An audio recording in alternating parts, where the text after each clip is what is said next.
from the floor or custom order. At Greenfront, we have an amazing inventory of small, medium, and room-sized fine Oriental and Persian rugs. Greenfront Furniture, affordable luxury in Manassas. Or shop our flagship store in Farmville, Virginia. Greenfront.com. ABC 7 News at 11 starts now with breaking news. And first at 11, that breaking news out of Montgomery County, where nearby homes have been evacuated after a townhouse caught fire in Potomac. Our Tim Barber is there joining us live now. Tim, what can you tell us? Jonathan, since News Channel 8 at 10, we walked around back to give you a better vantage point of some of the damage out here. I want to show you that second floor bedroom, which is gutted. You can see the wood beams exposed up there. And if you follow me this way, I want to show you the inside, because we could show you just how quickly this fire moves by looking at the damage on the lower floor here. Again, it started on the second floor just before 9. Nobody was hurt. That's the good news. The bad news is that 2 families were displaced because this was a row of townhomes. So the fire did spread over to that second townhome there. The families are staying with other relatives right now, but the cause of this fire is still not clear. I posted video of the fire on my Twitter account because I just got it within the last 10 minutes. That's at ABC7 Tim Barber.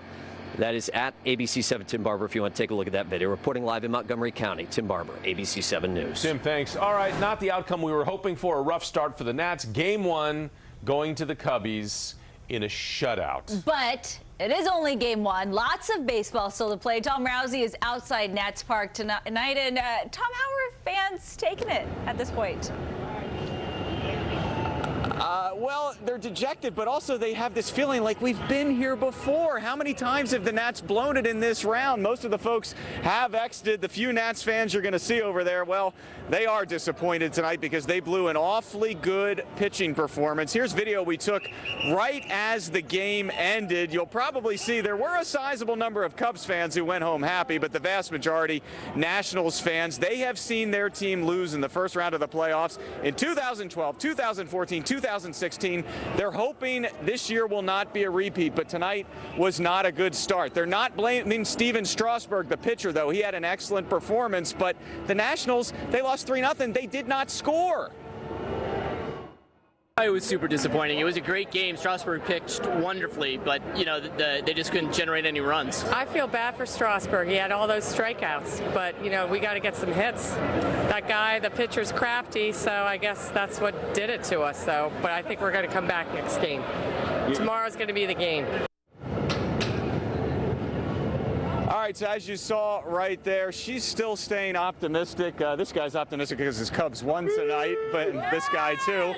As I said, there were some Chicago fans here, but Game 2, it's right back here tomorrow in the late afternoon. It becomes almost a must-win for the Nationals. Reporting live outside Nats Park, I'm Tom Rousey, ABC 7 News. Yeah, and I'm already eating crow. I lost my bet. I said there would be a sweep, but the Nats sweeping the Cubs, not the other way around. You lost $5. $5 gone.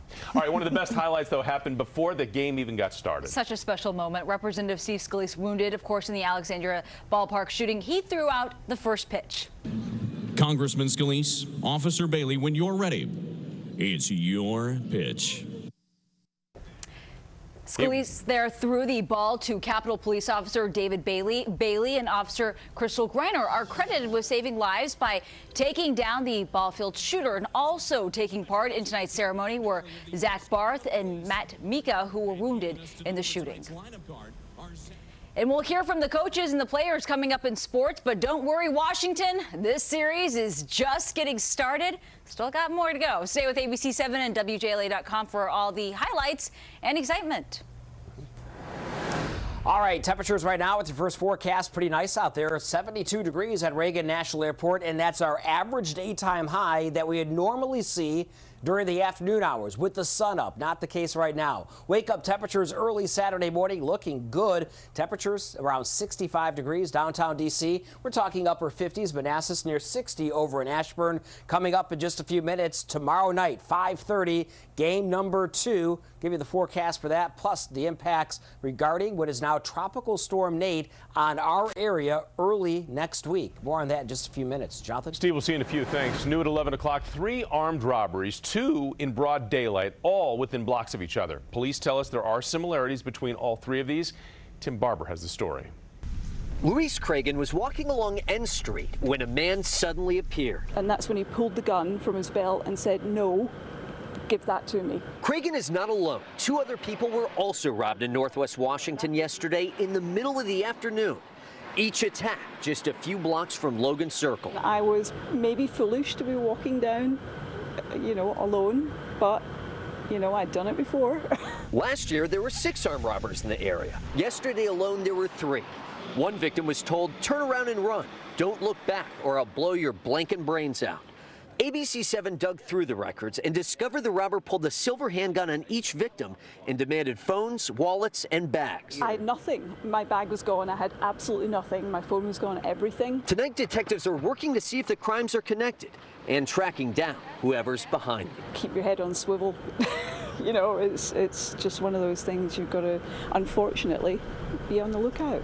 Tim Barber, ABC7 News. Also tonight, increased patrols at a D.C. metro station after reports of children being mugged going to and from school. We're talking about this area surrounding the Rhode Island metro station in Northeast Washington. Residents say children have been bullied, assaulted, and even mugged. And right now in Gaithersburg, police are looking for a man who grabbed a woman as she was walking to a bus stop and then sexually assaulted her. This all happened along Watkins Mill Road near a ride-on bus stop. The victim says that she was dragged down a hill and assaulted in a patch of woods. Police are telling us it was such a violent attack that the victim lost consciousness. Now, we spoke with people who live nearby, and they tell us they're terrified. The neighborhood is changing a lot from the time we moved in 8 years ago, so it's really